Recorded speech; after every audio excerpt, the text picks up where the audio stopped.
आइए सबसे पहले हम शुरू करते हैं ग्लाइकोलिसिस से। ठीक है, तो देखिए ग्लाइकोलिसिस से शुरू कर रहे हैं। तो ग्लाइकोलिसिस में क्या होगा कि देखिए ग्लाइकोलिसिस क्या है, only pathway that operate both aerobically and anaerobically, यानी ऑक्सीजन की प्रेजेंस में भी ये पाथवे चलेगा और ऑक्सीजन के एब्सेंस में भी ये ग्लाइकोलिसिस जो है ये चलेगी। ठीक है, तो ऑक्सीजन के प्रेजेंस और एब्सेंस दोनों में चलेगी और ये ग्लाइकोलिसिस पूरी बॉडी में होती है, मतलब पूरी बॉडी के हर सेल में होती है। ठीक है, पूरी बॉडी के हर सेल में होती है, ऑल ऑर्गन में हमको ग्लाइकोलिसिस देखने को मिलेगी, क्योंकि इससे एनर्जी का प्रोडक्शन होता है। यहाँ तक कि जो नॉन न्यूक्लिएटेड सेल होते हैं जैसे आरबीसी वगैरह, उसमें भी ग्लाइकोलिसिस चलेगी, क्योंकि ये ग्लाइकोलिसिस जो होती है ये साइटोप्लाज्म में चलती है। ठीक है, और ये देखिए बताएं हम यहाँ पे देखिए माइटोकॉन्ड्रिया दिखाए हैं। देखिए ये इस कलर में, पर्पल कलर में, देखिए ये एक माइटोकॉन्ड्रिया है, ये देखिए ये माइटोकॉन्ड्रिया है और यहाँ पे देखिए हम एक माइटोकॉन्ड्रिया बनाए हैं। ठीक है, तो ये जो माइटोकॉन्ड्रिया बना है ना, ये माइटोकॉन्ड्रिया जो बना है, यानी ये पता चला कि ये साइकिल माइटोकॉन्ड्रिया में चलेंगी, तो हम अभी बताएंगे स्पेसिफिक। देखो ग्लाइकोजेनेसिस जो हमारी है, ये ग्लाइकोलिसिस जो हमारी है, ये ग्लाइकोलिसिस देखिए पूरी हमारी साइटोप्लाज्म में चलती है। देखिए यहाँ पे हम कोई माइटोकॉन्ड्रिया नहीं बनाए। ठीक है, तो ग्लाइकोलाइसिस पूरी साइटोप्लाज्म में चलती है, इसलिए जितनी भी बॉडी के सेल हैं सब कैपेबल होते हैं ग्लाइकोलिसिस करें। ठीक है, तो ग्लाइकोलिसिस हमारी पूरी बॉडी में चलती है और होता क्या है कि जब हम फेड स्टेट में होते हैं, बताया ना, फेड स्टेट में हमारी बॉडी में ग्लूकोज ज्यादा होता है, तो इंसुलिन की प्रेजेंस में या वैसे भी मतलब ग्लूकोज जब ज्यादा होगा हमारी बॉडी में, तो ग्लूकोज देखिए ये अपने चैनल के थ्रू आ जाएगा। ठीक है, ग्लूकोज आया और ग्लूकोज देखिए यहाँ पे आया ग्लूकोज। अब ग्लूकोज पे इंजाइम और करता है जिसको हम बोलते हैं हेक्सोकाइनेज और ग्लूकोकाइनेज। देखिए दो इंजाइम होते हैं। हेक्सोकाइनेज होता है, ये छोटा होता है, हेलीकॉप्टर टाइप का है। ठीक है, हेलीकॉप्टर टाइप का होता है, यानी इसके पास एफिनिटी ज्यादा तो होती है। ठीक है, एफिनिटी ज्यादा होगी, लेकिन ये ज्यादा काम नहीं कर सकता। एफिनिटी का मतलब क्या है कि ये कम ग्लूकोज रहेगा तब भी अपना काम कर देगा। ठीक है, हम वैसे बताए थे वहां पे मजदूर वाला एग्जांपल लेके, आप देखिएगा इंजाइम वाले टॉपिक में आपको फॉर्मा में मिलेगा कि जब छोटे कॉन्ट्रैक्टर जो होते हैं उनके पास मजदूर कम होते हैं, लेकिन वो काम की ज्यादा चाहते होते हैं, आप उनको बुलाओगे फौरन सुन लेंगे और बाकी चीजें करेंगे। तो हेक्सोकाइनेस का वहां पे एग्जांपल देते हैं कि हेक्सोकाइनेस इस टाइप का है, और एक ग्लूकोकाइनेस ये बड़े कॉन्ट्रैक्टर की तरह, इसके पास 100 मजदूर हैं, बहुत बड़ी मशीनें वगैरह है, तो ये छोटे मोटे काम पे ध्यान नहीं देगा। इस वजह से ग्लूकोकाइनेस की एफिनिटी जो कि कम होगी, लेकिन जब ये काम करेगा तो देखिए इसके पास इफिशिएंसी ज्यादा है ना, यानी इसके पास मजदूर ज्यादा है, इसके पास मशीनरी ज्यादा है, तो इसका जो है वी मैक्स जो होगा, यानी ज्यादा काम करने की कैपेसिटी, इसका हमको ग्लूकोकाइनेस का ज्यादा देखने को मिलेगा। जबकि हेक्सोकाइनेस का क्या है, हेक्सोकाइनेस कम पे ही काम करेगा, लेकिन ये जल्दी से, इसके पास 4 ही मजदूर है तो जल्दी से इसके सेचुरेट हो जाएंगे मजदूर, यानी सारे बिजी हो जाएंगे, तो इसका काम बहुत स्लो होगा। वी मैक्स इसका स्लो होगा और इसका वी मैक्स जो होगा ज्यादा होगा, और एफिनिटी इसकी ज्यादा होगी और इसकी एफिनिटी कम होगी। और Km जो होता है Vmax का आधा होता है, तो Vmax अगर इसका ज्यादा है तो Km भी इसका ज्यादा होगा। ठीक है, तो ये चीज हम वहां पे बताएं, बस यहाँ पे बता दिया कि दो एंजाइम होते हैं, हेक्सोकाइनेज, ग्लूकोकाइनेज।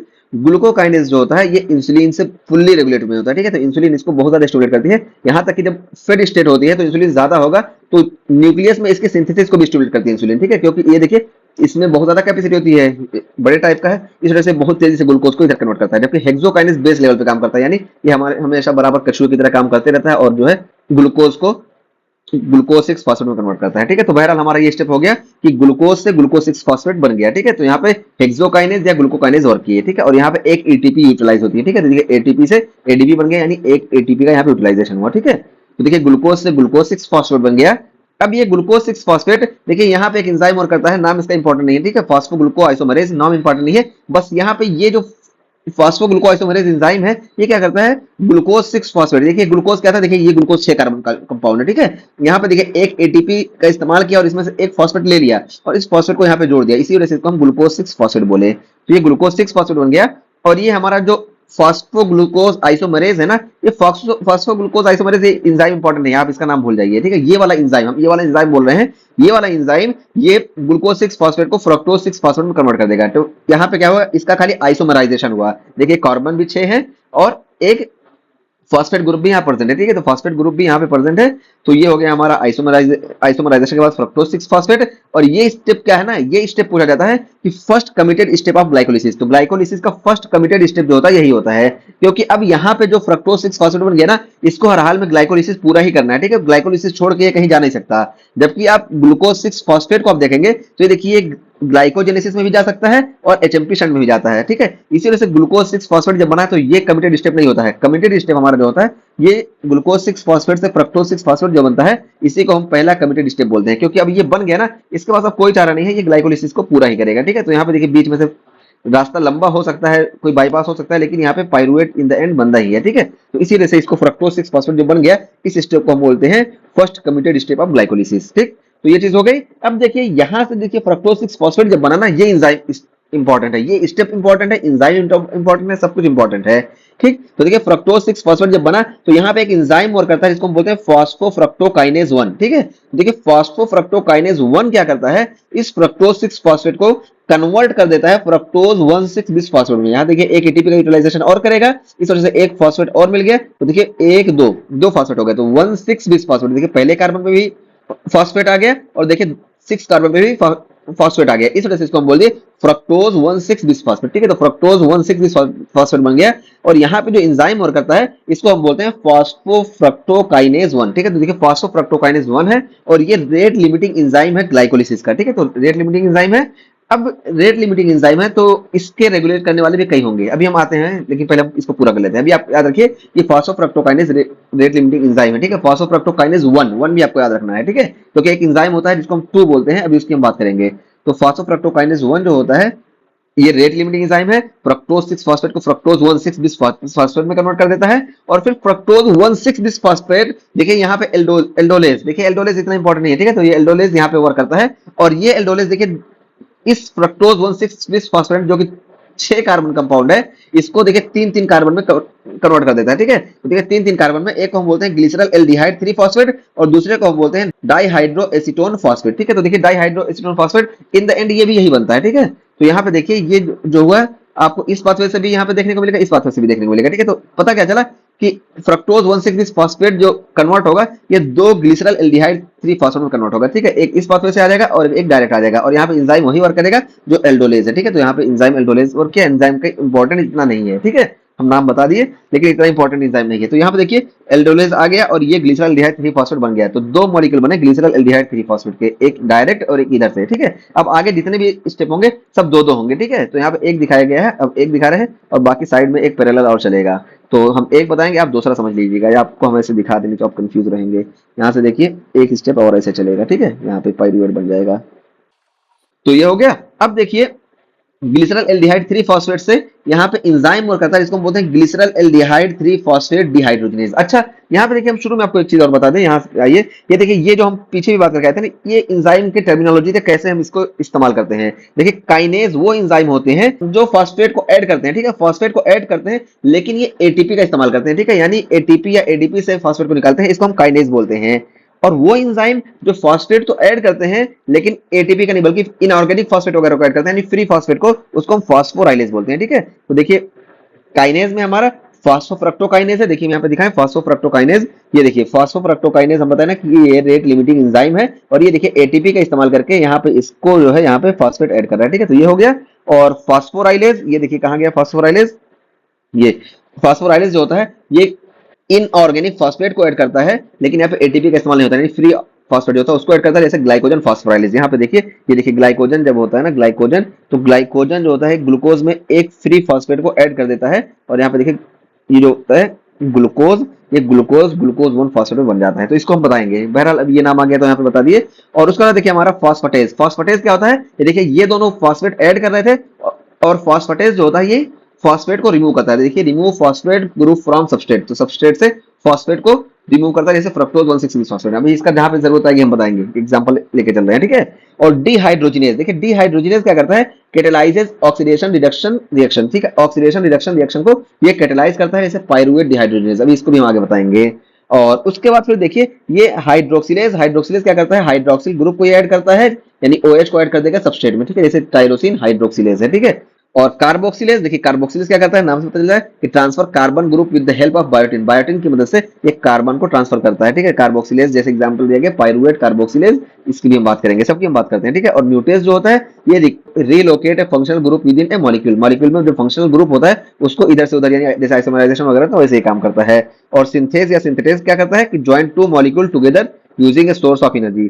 तो जो सिंथेज होता है या सिंथेटेज होता है ये 2 मॉलिक्यूल अलग अलग होते हैं, उनको एटीपी का इस्तेमाल करके एक में जोड़ देता है। ठीक है, तो यहाँ पे हो गया। तो देखिए अभी हम कहाँ पहुंचे थे, ग्लाइकोलिसिस में। ग्लाइकोलिसिस में हम पहुंचे थे कि ये ग्लिसरल एल्डिहाइड 3 फॉस्फेट जो होता है ये 1,3 बिस फॉस्फोग्लिसरेट में कन्वर्ट होता है और यहाँ पे जो एंजाइम वर्क करता है इसको हम बोलते हैं ग्लिसरल एल्डिहाइड 3 फॉस्फेट डिहाइड्रोजिनेज। ठीक है, तो यहाँ पे देखिए डिहाइड्रोजिनेज आया तो पता चला कि ये जो क्या करेगा कि ये ऑक्सीडेशन रिएक्शन कराता है। ठीक है, और ऑक्सीडेशन रिएक्शन में क्या होता है कि ऑयल रिंग, इस तरह हम इसको याद रखते हैं। देखिए हम यहाँ पे कई चीजें बता रहे हैं, ये इंपॉर्टेंट नहीं होता ना, नहीं समझ में आएगा तो भी कोई बात नहीं। तो देखिए ऑयल रिंग, ओ से होता है हमारा ऑक्सीडेशन और एल से लॉस ऑफ इलेक्ट्रॉन, ठीक है। तो ऑक्सीडेशन में क्या होता है, लॉस ऑफ इलेक्ट्रॉन होता है। तो देखिए यहाँ से जो होता है ग्लिसरॉल एल्डिहाइड 3 फॉस्फेट से यहाँ पे इलेक्ट्रॉन का लॉस होता है और ये इलेक्ट्रॉन चला जाता है Na+ है, ये देखिए NaDH में कन्वर्ट हो जाता है, ठीक है। तो लॉस ऑफ इलेक्ट्रॉन यहाँ पे ग्लिसरॉल एल्डिहाइड से 1,3 बिस फॉस्फोग्लिसरेट में देखने को मिलता है। तो पता चला कि ये इसका ऑक्सीडेशन कराया, ऑक्सीडेशन कराएगा तो ऑयल रिंग, ऑयल से हो गया O से ऑक्सीडेशन, L से लॉस ऑफ इलेक्ट्रॉन, और R से देखिए रिडक्शन, और यहाँ पे देखिए G है गेन ऑफ इलेक्ट्रॉन। तो इस तरह से हम याद रखते हैं। तो बहरहाल हमारा यहाँ पे क्या हुआ कि ये डिहाइड्रोजिनेज इसका ऑक्सीडेशन कराया और ऑक्सीडेशन करा के 1,3 बिस फॉस्फोग्लिसरेट में कन्वर्ट कर दिया, और ऑक्सीडेशन कराने में इलेक्ट्रॉन जो लॉस हुआ ये Na+ जो था ये इस पे चला गया, और ये Na+ जो है NaDH में कन्वर्ट हो गया, ठीक है। तो NaDH यहाँ पे बन गया, ठीक। तो इस स्टेप में देखिए हमारा एक NaDH बना। तो ग्लिसरॉल एल्डिहाइड 3 फॉस्फेट से यहाँ पे 1,3 बिस फॉस्फोग्लिसरेट बना। ये एंजाइम देखिए, ये एंजाइम इंपॉर्टेंट है क्योंकि आर्सेनिक पॉइजनिंग वगैरह होती है ना, तो ये एंजाइम इनहिबिट होता है, ठीक है। तो आर्सेनिक पॉइजनिंग में हमारा ग्लिसरॉल एल्डिहाइड 3 फॉस्फेट इनहिबिट होता है, अभी हम बताते हैं। तो अभी हम पूरे ग्लाइकोलिसिस कंप्लीट करते हैं पहले। तो देखिए ग्लिसरॉल एल्डिहाइड 3 फॉस्फेट से 1,3 बिस फॉस्फोग्लिसरेट बन गया, और उसके बाद फिर देखिए 1,3 बिस फॉस्फोग्लिसरेट से यहाँ पे देखिए फॉस्फोग्लिसरेट काइनेज, ठीक है। फॉस्फोग्लिसरेट काइनेज, देखिए काइनेज आ गया ना। तो देखिए ये जो होता है ये एटीपी को ऐड कर दिया, ठीक है। तो देखिए यहाँ पे मॉलिक्यूल में यहाँ पे एडीपी में से देखिए एटीपी को ऐड कर दिया। तो ये 1,3 बिस फॉस्फोग्लिसरेट जो था ये देखिए ये काइनेज एक्टिविटी है। तो यहाँ पे देखिए मॉलिक्यूल इसका कहाँ है, यहाँ देखिए, ये देखिए यहाँ पे पहले कार्बन और तीसरे कार्बन में फॉस्फेट प्रेजेंट था, और इस फॉस्फेट को लेके यहाँ पे देखिए एटीपी में ऐड कर दिया, और इस वजह से यहाँ पे देखिए एक एटीपी मिल गई हमको, और एटीपी मिल गई और यहाँ से एक कार्बन रिमूव हुआ, इस वजह से देखिए इसको हम 3 फॉस्फोग्लिसरेट बोल दिए। यहाँ पे देखिए 1,3 बिस फॉस्फोग्लिसरेट था, लेकिन यहाँ से एक फॉस्फेट कट गया, इस वजह से यहाँ पे हम 3 फॉस्फेट ग्लिसरेट इसको बोल दिए, ठीक है। तो 3 फॉस्फेट ग्लिसरेट ये बन गया, और यहाँ पे जो एंजाइम वर्क किया ये फॉस्फोग्लिसरेट काइनेज हो गया। और उसके बाद फिर देखिए अब ये जो 3 फॉस्फोग्लिसरेट बना, ये 3 फॉस्फोग्लिसरेट यहाँ पे देखिए फॉस्फोग्लिसरेट म्यूटेज, तो म्यूटेज वर्क करके म्यूटेज का मतलब है कि फंक्शनल ग्रुप को इधर उधर ऐड कर देता है। तो देखिए यहाँ से फंक्शनल ग्रुप को यहाँ पे देखिए सेकंड कार्बन पे ले आया, तो 3 फॉस्फोग्लिसरेट को ये 2 फॉस्फोग्लिसरेट में कन्वर्ट कर दिया। अब देखिए 2 फॉस्फोग्लिसरेट यहाँ पे आ गया, और यहाँ पे भी एंजाइम इंपॉर्टेंट नहीं है, ठीक है। 2 फॉस्फोग्लिसरेट आ गया, और 2 फॉस्फोग्लिसरेट के बाद जब हम यहाँ पे आए तो देखिए यहाँ पे इनोलेज वर्क करता है। इनोलेज एंजाइम होता है, ये रिवर्सिबल रिएक्शन तो होती है, लेकिन ये स्टेप बहुत इंपॉर्टेंट होता है, हम बता रहे हैं क्यों इंपॉर्टेंट होता है। तो 2 फॉस्फोग्लिसरेट को ये कन्वर्ट कर देता है फॉस्फोइनॉल पाइरुवेट में, ठीक है, पीईपी में, फॉस्फोइनॉल पाइरुवेट में, और ये इनोलेज इसका नाम होता है एंजाइम का। और यहाँ पे देखिए यहाँ पे फॉस्फेट लाके जोड़ देता है, ठीक है। ये देखिए फॉस्फेट लाके जोड़ दिया, और ये इनोलेज जो होता है ना ये बहुत इंपॉर्टेंट होता है। और क्यों इंपॉर्टेंट होता है, क्योंकि जब हम पैथो वगैरह के टॉपिक में देखेंगे तो वहां पे हम जब ये ग्रे वैक्यूम देखते हैं ना, तो ग्रे वैक्यूम में हमारा सोडियम फ्लोराइड यानी फ्लोराइड प्रेजेंट होता है। कोई भी फ्लोराइड हो सकता है, मोस्टली सोडियम फ्लोराइड होता है, मेनली हमारा फ्लोराइड होता है, ठीक है। तो सोडियम किसी के मतलब ये फ्लोराइड किसी के साथ भी हो सकता है, लेकिन मोस्टली हमारा सोडियम फ्लोराइड होता है। ये इस इनोलेज को इनहिबिट कर देता है, और जब इनोलेज को इनहिबिट कर देगा ना तो ग्लाइकोलिसिस यहीं पे अरेस्ट हो जाएगी, ठीक है। ग्लाइकोलिसिस अरेस्ट हो जाएगी, इसी वजह से हम इस वैक्यूम का इस्तेमाल करते हैं ब्लड शुगर एस्टिमेशन में, ठीक है। तो ब्लड शुगर एस्टिमेशन में हम ग्रे वैक्यूम का इस्तेमाल करते हैं, और ये सोडियम फ्लोराइड यानी फ्लोराइड को ये कंटेन करता है अपने साथ, और ये फ्लोराइड जो होता है इस इनोलेज को इनहिबिट कर देता है। इस वजह से ग्लाइकोलिसिस नहीं होती है, इस वजह से हम ब्लड ग्लूकोज वगैरह आसानी से मेजर कर लेते हैं। तो ये इनोलेज इस वजह से इंपॉर्टेंट है। और उसका फिर यहाँ पे देखिए हम बात करेंगे फॉस्फोइनॉल पाइरुवेट जब बन गया, तो यहाँ पे जो एंजाइम वर्क करता है ना ये बहुत इंपॉर्टेंट एंजाइम ये भी है। और ये देखिए ये फॉस्फोइनॉल पाइरुवेट को ये पाइरुवेट में कन्वर्ट कर देता है। देखिए यहाँ से ये फॉस्फेट ग्रुप को भी रिमूव कर दिया, और जब फॉस्फेट ग्रुप यहाँ से रिमूव होगा तो यहाँ पे भी देखिए एडीपी से एटीपी बनी, ठीक है। तो एडीपी से एटीपी बन गई, और यहाँ पे देखिए 3 कार्बन कंपाउंड हमको मिल गया। तो देखिए 3 कार्बन कंपाउंड ये मिला, और इधर भी हमको एक पाइरुवेट मिला, 3 कार्बन ये। देखिए ग्लूकोज शुरू में यहाँ 6 कार्बन से चला था, और लास्ट में आते आते 3 कार्बन के 2 कंपाउंड बन गए, ठीक है। 3 कार्बन के 2 कंपाउंड बन गए। और अब देखिए इसमें ग्लाइकोलिसिस में इंपॉर्टेंट क्या क्या चीजें हैं, हम सबसे पहले बताएं कि ये ग्लूकोकाइनेज हेक्सोकाइनेज में हमारे क्वेश्चन आते हैं, और दूसरा हम बताएं कि ये रेट लिमिटिंग एंजाइम। तो रेट लिमिटिंग एंजाइम पे हम बात कर लेते हैं। तो देखिए रेट लिमिटिंग एंजाइम हमारा फॉस्फोफ्रक्टोकाइनेज 1 है, ठीक है। तो फॉस्फोफ्रक्टोकाइनेज 1 है, इसलिए इसमें रेगुलेटरी बहुत ज्यादा मैकेनिज्म होता है।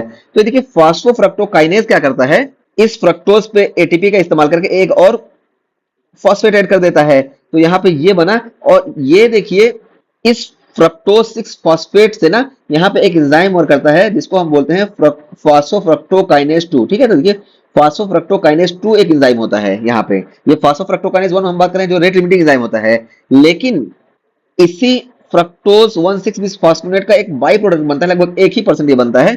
और यहाँ पे जो एंजाइम वर्क करता है ये फॉस्फोफ्रक्टोकाइनेज 2 होता है, ठीक है। फॉस्फोफ्रक्टोकाइनेज 2 होता है जो इंसुलिन और ग्लूकागॉन दोनों के कंट्रोल में होता है। इंसुलिन प्रेजेंट होगा तो ये इस डायरेक्शन में रिएक्शन कराएगा, और अगर ग्लूकागॉन प्रेजेंट होगा तो ये इस डायरेक्शन में रिएक्शन कराएगा, ठीक है। यहाँ पे इसको 2 वे बना दे तो देखिए इंसुलिन के प्रेजेंस में इधर से करेगा और ग्लूकागॉन के प्रेजेंस में ये रिएक्शन को इधर से इधर करेगा, ठीक है। तो ये हो गया। अब देखिए ये फॉस्फोफ्रक्टोकाइनेज 2 क्या करता है, फॉस्फोफ्रक्टोकाइनेज 2 इस फ्रक्टोज 6 फॉस्फेट का इस्तेमाल करके फ्रक्टोज 2,6 बिस्फॉस्फेट बना देता है। और यहाँ पे देखिए दूसरे कार्बन पे जो होता है ये फॉस्फेट को ऐड कर देता है। अब जब देखिए दूसरे कार्बन में फॉस्फेट ऐड हुआ तो इसको हम बोलते हैं फ्रक्टोज 2,6 बिस्फॉस्फेट। देखिए इसी से दो प्रोडक्ट बने, एक प्रोडक्ट तो ग्लाइकोलिसिस का है, ग्लाइकोलिसिस का फ्रक्टोज 1,6 बिस्फॉस्फेट था, और दूसरा देखिए फ्रक्टोज 2,6 बिस्फॉस्फेट बना। और ये फ्रक्टोज 2,6 बिस्फॉस्फेट ना इस रेट लिमिटिंग एंजाइम जो हमारा है फॉस्फोफ्रक्टोकाइनेज इसको स्टिमुलेट करता है, ठीक है। तो पता चला कि इसको स्टिमुलेट करने के लिए एक इंटेंसिव पाथवे भी आता है, ये पाथवे इंपॉर्टेंट है, ठीक है। इस वजह से हम फोकस कर रहे हैं डायरेक्टली ये फॉस्फोफ्रक्टोकाइनेज तो इसको 1 से 1,6 बिस फॉस्फेट में कन्वर्ट कर सकता है और करता भी है। और इसको रेगुलेट करने के लिए यहाँ पे फ्रक्टोज 2 फॉस्फेट आता है, इसी का भाई समझो है कि इसकी मदद करने के लिए आ जाता है, ठीक है। तो इसका भाई है और इसी की मदद करने के लिए आ जाता है फॉस्फोफ्रक्टोकाइनेज 2। तो फॉस्फोफ्रक्टोकाइनेज 2 जो होता है इसको कन्वर्ट कर देता है फ्रक्टोज 2,6 बिस फॉस्फेट में, और ये फ्रक्टोज 2,6 बिस फॉस्फेट इसको स्टिमुलेट करता है, ठीक है। इसको स्टिमुलेट करेगा, इस वजह से ये रिएक्शन और तेज हो जाएगी। और ये भाई जो है इसका फॉस्फोफ्रक्टोकाइनेज 2 इस तरीके से अपने पहले भाई की फॉस्फोफ्रक्टोकाइनेज 1 की मदद करता है। लेकिन जब स्टारवेशन की कंडीशन आती है तो वहां पे क्या होता है, इंसुलिन कम हो जाता है, तो इंसुलिन कम हो जाएगा तो इसका भाई इसकी मदद नहीं कर पाएगा, पहली बात। और ग्लूकागॉन ज्यादा हो जाता है, अब जब ग्लूकागॉन ज्यादा होगा ना तो जैसे होता है कि दुश्मन आ गया, अब ग्लूकागॉन जो है इसका मतलब दुश्मन की तरह आ गया। अब ग्लूकागॉन कहेगा तुमको अपने भाई की मदद नहीं करना है, ठीक है। ग्लूकागॉन आ गया, इसको स्टिमुलेट करेगा, तो ग्लूकागॉन ये जो अपना बनाया था ना, जो इसके भाई की हेल्प के लिए बनाया था, अब अपने इस भाई की हेल्प को वापस जो है इधर वापस कर देगा, ठीक है। तो इस तरीके से हुआ कि ये दोस्त है, चाहता तो है कि हम इसकी मदद करें, तो डायरेक्ट तो नहीं कर सकता, लेकिन यहाँ पे फ्रक्टोज 2,6 फॉस्फेट को बना के इसकी मदद करता है। लेकिन जब ग्लूकागॉन आ जाता है तो ग्लूकागॉन इसको मार के चुप करा के और इससे जो ये मदद कर रहा था इसको भी वापस करा के यहाँ पे कर देता है। तो इस तरीके से जब ये इधर कन्वर्ट हो जाएगा ग्लूकागॉन प्रेजेंस में तो ये स्टिमुलेट भी नहीं होगा, ठीक है। ठीक, तो ये देखिए रेट लिमिटिंग एंजाइम का ये वाला स्टेप जो था ये हम बता दिए। और इसके अलावा देखिए ये जो रेट लिमिटिंग एंजाइम है यहाँ पे देखिए एटीपी सिट्रेट और लो पीएच जो होता है इसको इनहिबिट करते हैं, ठीक है। तो एटीपी सिट्रेट लो पीएच वगैरह में ये इनहिबिट होता है, क्योंकि यहाँ पे देखिए एटीपी जब ज्यादा होगी तो क्यों ही ये साइकिल चलेगी, इस वजह से ये इसको इनहिबिट करते हैं। जबकि देखिए फ्रक्टोज 6 फॉस्फेट और 5 एमपी वगैरह जो होती है इसको स्टिमुलेट करती हैं, क्योंकि यहाँ पे इससे पता चलता है कि ये इधर से ये वाला पाथवे तेज चल रहा है तो ये इसको स्टिमुलेट करती है। और एमपी बताती है कि सेल में एनर्जी की कमी है, इस वजह से ये पाथवे और तेज होता है। तो ये इस तरीके से रेट लिमिटिंग एंजाइम हो गया, ये हम यहाँ पे बता दिए। तो इस तरह से देखिए यहाँ पे 3 एंजाइम होते हैं जो सिर्फ एक ही डायरेक्शन में काम करते हैं, ठीक है। 3 एंजाइम, ये देखिए हमारा हेक्सोकाइनेज या ग्लूकोकाइनेज, या इसी तरीके से देखिए हमारा फॉस्फोफ्रक्टोकाइनेज 1, और तीसरा यहाँ पे देखिए पाइरुवेट काइनेज। ये जो होते हैं ये एक ही डायरेक्शन में करते हैं और बाकी जो होते हैं सारे बाई डायरेक्शनल होते हैं, ठीक है।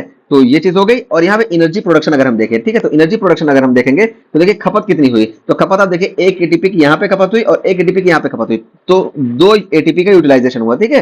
तो 2 एटीपी का यूटिलाइजेशन हुआ और देखिए 4 एटीपी आपको मिलेंगी। ये देखिए एक एटीपी यहां मिली और एक एटीपी यहां मिली, तो 2 यहां हो गई और इस वाले पाथवे से एक यहां से एक यहां से, तो 4 एटीपी आपको मिली। तो ओवरऑल आप जब आप देखेंगे तो आपको 4 एटीपी मिली और 2 एटीपी आपका खर्चा हुआ, यानी नेट गेन आपका जो हुआ ये 2 एटीपी आपको मिली, 2 एटीपी डायरेक्ट मिल गई। और ये देखिए यहाँ पे आपको NAD प्लस से NADH मिला, और NADH जो होता है ये 2.5 एटीपी के बराबर होता है, ठीक है। तो 2.5 एटीपी के बराबर होता है, तो एक NADH यहाँ से मिला और एक NADH आपको यहाँ से मिलेगा। तो यहाँ से देखिए 2.5 एटीपी यहाँ से 2.5 एटीपी यहाँ से, यानी आपको 5 एटीपी NADH की प्रेजेंस में मिलेगा, यानी ऑक्सीजन की प्रेजेंस में। अगर ऑक्सीजन होगा तभी ये NADH जो है ये माइटोकॉन्ड्रिया में जा पाएगा, और जब माइटोकॉन्ड्रिया में जाएगा तब हमको 2.5 एटीपी का प्रोडक्शन देखने को मिलेगा। तो इस तरीके से हमको यहाँ पे 2 एटीपी का प्रोडक्शन देखने को मिलता है। देखिए यहाँ पे 2 एटीपी ये है, 2 एटीपी ये बनी, और यूटिलाइजेशन 2 एटीपी का होता है। तो ओवरऑल हमारा 4 बनती हैं, 2 यूटिलाइज होती हैं, 2 एटीपी हमको मिलती हैं, और 5 एटीपी जो एक्स्ट्रा है उसकी हम नहीं बात करें, ठीक है, वो एरोबिक ग्लाइकोलिसिस में हमको देखने को मिलती है, ठीक है।